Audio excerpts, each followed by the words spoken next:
Welcome to Warriors of the World. Today, we're diving into the fascinating lives of buccaneers, seafarers who defied the power of empires in the Caribbean and became immortal legends. Close your eyes for a moment and picture yourself on a rugged ship, with salty wind hitting your face and an endless horizon surrounding you. The scent of the sea mingles with gunpowder as the rhythm of the waves fills the air, and the echoing footsteps of comrades resonate on the worn wooden deck. This is the world of the buccaneers, a universe of unmatched adventure and freedom where the laws of the land don't apply. But who were these buccaneers? Unlike the classic pirates we often imagine with parrots on their shoulders and peg legs, buccaneers had a unique origin and purpose. Emerging around the 17th and 18th centuries, they were a mix of adventurers and former soldiers who joined in an alternative community, almost a counterculture within the Caribbean.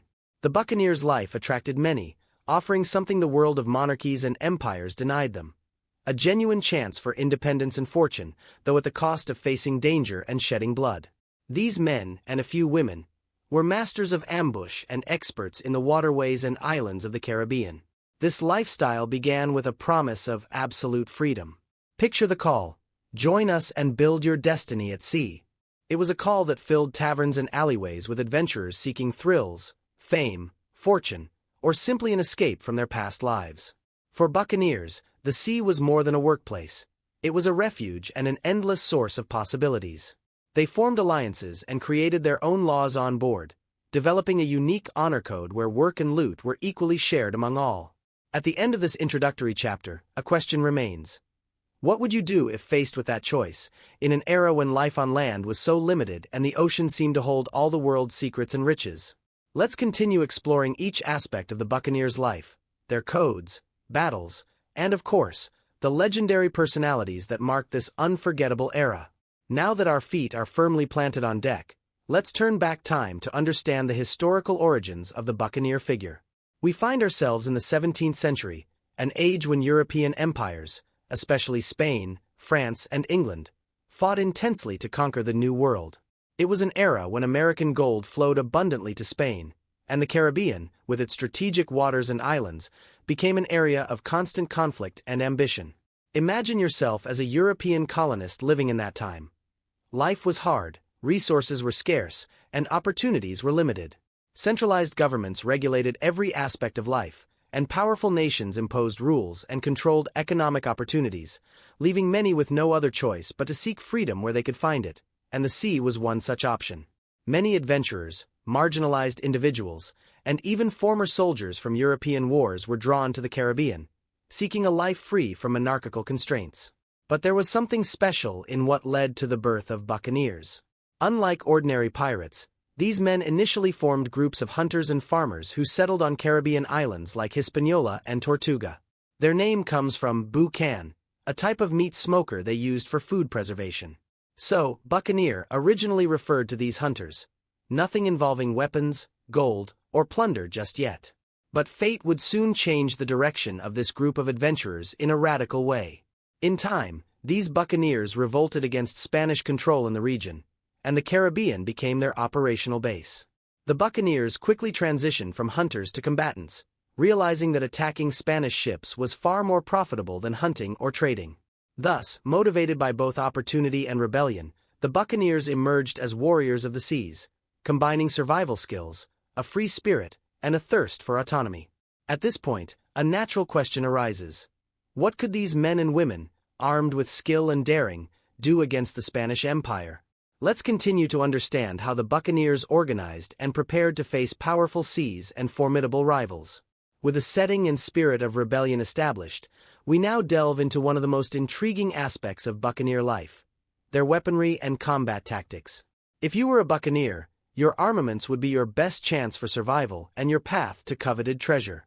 But, unlike formal armies, buccaneers needed creativity and daring, as they lacked direct governmental support and steady arsenals. So, how did they prepare for battle?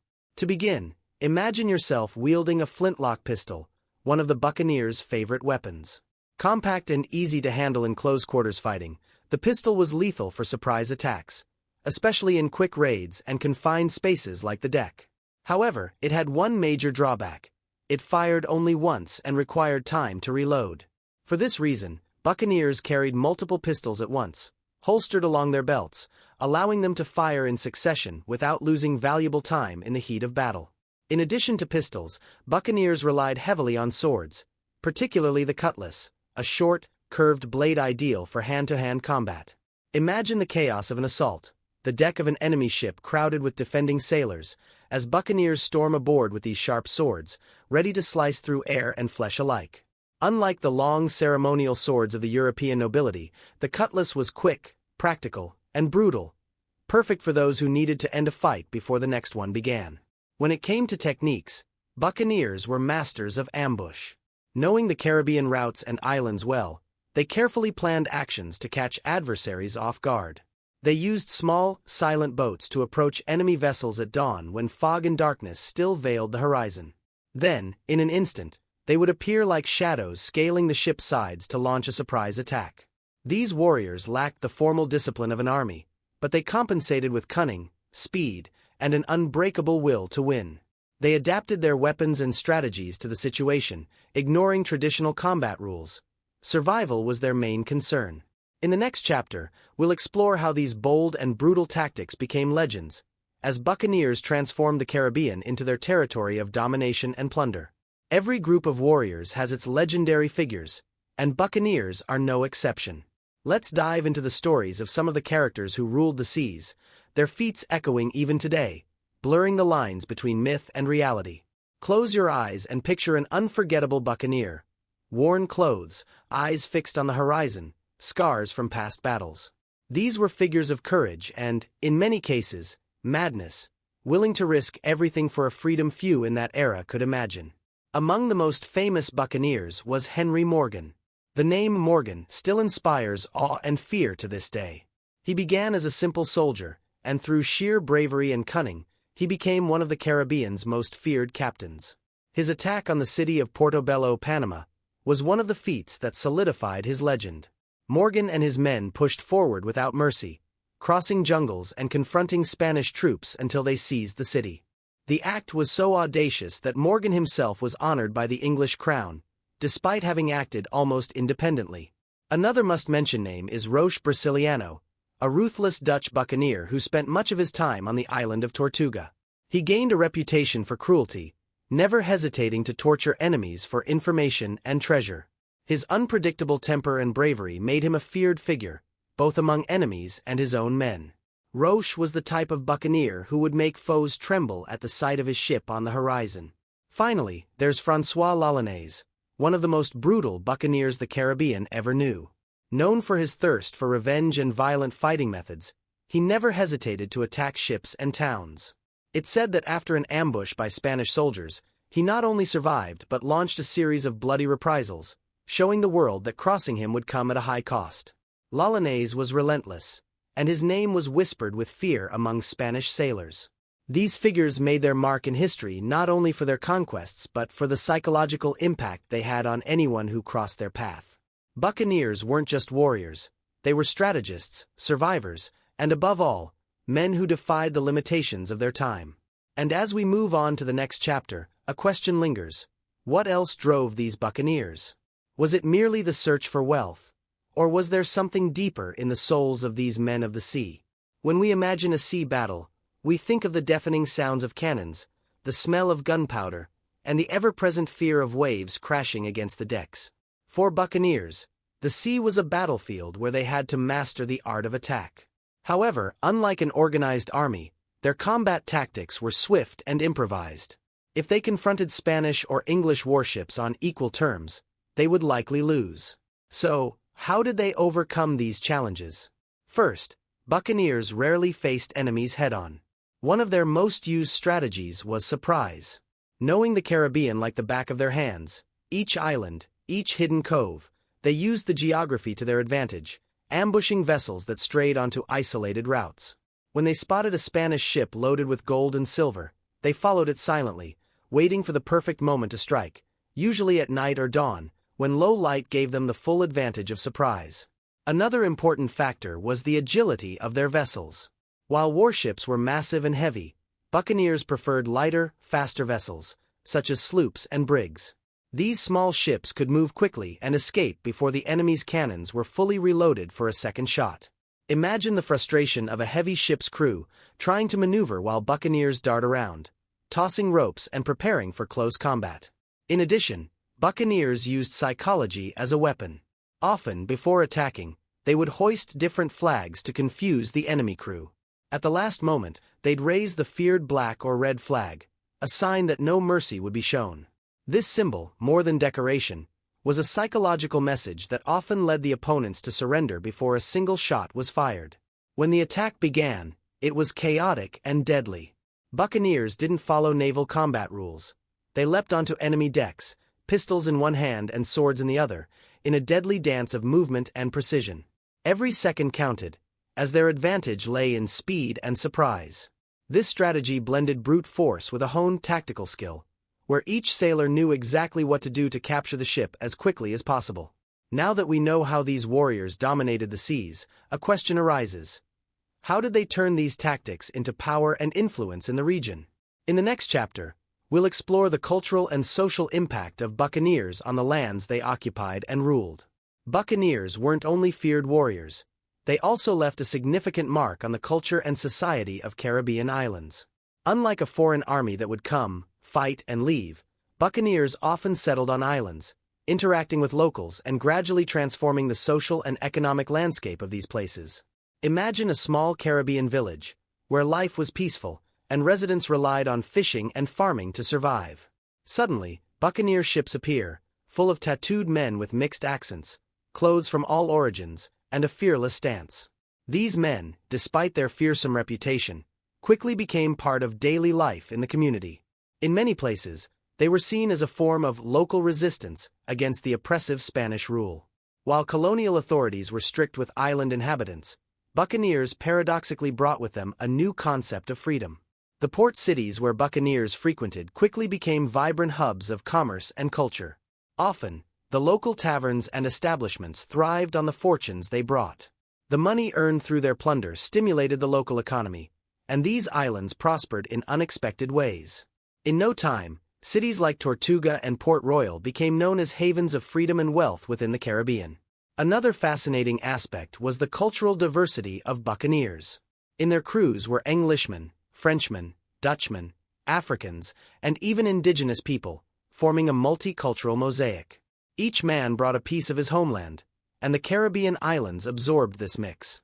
Food, music, and even some words and expressions originated from this unique, cosmopolitan coexistence. Moreover, buccaneers followed their own code of conduct, a social system that valued equality and fair distribution of wealth among members. For many island residents, this was revolutionary, as European colonies were highly hierarchical and rigid. On buccaneer ships, each man had a voice and a share of the loot, something that inspired many locals to see them as a model of freedom and brotherhood. The influence of buccaneers wasn't just temporary. They left marks on the culture and life of the islands that endure to this day. Thus, at the end of this chapter, we see that the role of buccaneers went far beyond battles and loot. They were agents of change, indirectly planting seeds of independence and multiculturalism in the Caribbean. In the next chapter, we'll delve into historical curiosities about buccaneer life, what they ate, how they lived, and what customs they observed when they were on shore. Have you ever wondered what a buccaneer's daily life was like? Beyond battles and loot, these seafaring warriors followed peculiar routines marked by practicality and an unexpected dose of camaraderie. At sea, buccaneers lived in harsh conditions with limited resources, but on land, they celebrated intensely. Let's dive into the details of this unusual lifestyle and understand what it meant to be a buccaneer during times of both leisure and labor. While at sea, buccaneers maintained a disciplined routine. Although freedom was their motto, survival demanded organization. Tasks on board were divided precisely, and each man knew his role. Additionally, their diet was rather limited, mainly consisting of salted meat and hard biscuits known as hardtack. Over time, this basic ration became infested with worms, yet it was all they had to endure the long journeys. To drink, in addition to water, which quickly turned murky in wooden barrels, rum was a popular choice, and many believed it helped maintain morale. On shore, however, the story was different. As soon as they disembarked, buccaneers headed straight to the taverns, ready to spend their newly gained gold on food, drink, and fun. Port Royal in Jamaica and Tortuga in Haiti were favorite stops, true paradises where they could indulge in the pleasures denied to them during months of seafaring. At these celebrations, they would feast to the point of bursting, with banquets featuring fresh meat, tropical fruits, and fish. They would also celebrate by dancing and singing, reflecting the diversity of the cruise. Another interesting aspect of buccaneer life was their division of wealth. Before setting off on a mission, they made precise agreements on how to share the loot. Each man received a portion proportional to his role and importance within the crew, and there was financial compensation for serious injuries, such as the loss of a leg or arm. This insurance system was revolutionary for the time and ensured loyalty and security for all. Despite everything, being a buccaneer wasn't a life of luxury. Hygiene on board was poor, and diseases like scurvy were common due to the lack of vitamin C. Yet, the spirit of freedom and camaraderie kept the buccaneers united, and the sea became a home even in hardship. In the next chapter, we'll discover some of the most unusual facts about them and surprising details that help make these warriors even more fascinating. Get ready to enter a world where reality surpasses fiction. Buccaneers weren't just marauders.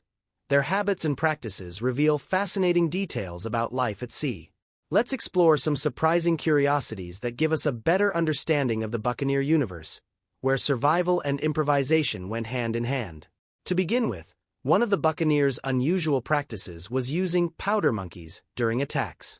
These children weren't actually young boys but the most agile and brave sailors, who had the dangerous job of running with gunpowder to supply the cannons during combat. Being a powder monkey was risky, but also highly valued, as the success of an attack depended on their skill in keeping a steady flow of fire. Another interesting fact is that many buccaneers had tattoos, a practice unusual among most Europeans at the time. Tattoos served as a form of identity and memory, symbols of captured ships, survived battles, and even promises made to the gods of the sea. Each mark was a story engraved on their skin, a trophy only they could bear. Moreover, buccaneers practiced a kind of floating democracy. Unlike a formal navy, where officers were obeyed without question, buccaneers elected their captains by vote. If the captain lost respect or was considered weak, he could be removed by the crew. This gave every crew member a voice and made life on board more fair. It was a unique practice for an era when most societies lived under authoritarian rule. Another notable detail was the life insurance that buccaneers organized among themselves. As mentioned earlier, severe injuries were financially compensated, but buccaneers also cared for each other in case of illness or retirement. A comrade who lost a leg or arm in battle would receive a considerable sum to survive on land, showing that despite their bloodthirsty reputation, they fostered a sense of brotherhood and responsibility. Finally, a common superstition among buccaneers was the belief that whistling on board attracted storms. Many sailors avoided whistling on deck, believing that the act angered the sea gods and could bring bad weather or rough seas. These buccaneer peculiarities show that while they were tough warriors, they were also surprisingly organized and creative people. And in the next chapter, we'll see how these adventurers' legacy lives on today in art and pop culture, where they continue to inspire incredible stories. The Buccaneers may have lived centuries ago, but their stories continue to captivate generations, inspiring books, films, games, and even themed parties. Such unique figures have a power that transcends history, re-emerging in popular imagination. Let's explore how these seafaring warriors cross time to become icons of pop culture. To start with, no discussion of Buccaneers is complete without mentioning cinema. Hollywood turned these characters into heroes and villains through the pirate movie genre. Classics like Pirates of the Caribbean, starring Johnny Depp, popularized the romantic and adventurous image of these sailors. Although exaggerated, the film captures the Buccaneers' free spirit and unpredictability. It's almost impossible not to be charmed by the sea battles, mysticism, and the easygoing charm of characters like Jack Sparrow, who in some ways embodies the real figures who once defied empires in the Caribbean. In literature, authors like Robert Louis Stevenson and his classic Treasure Island immortalized the image of buccaneers.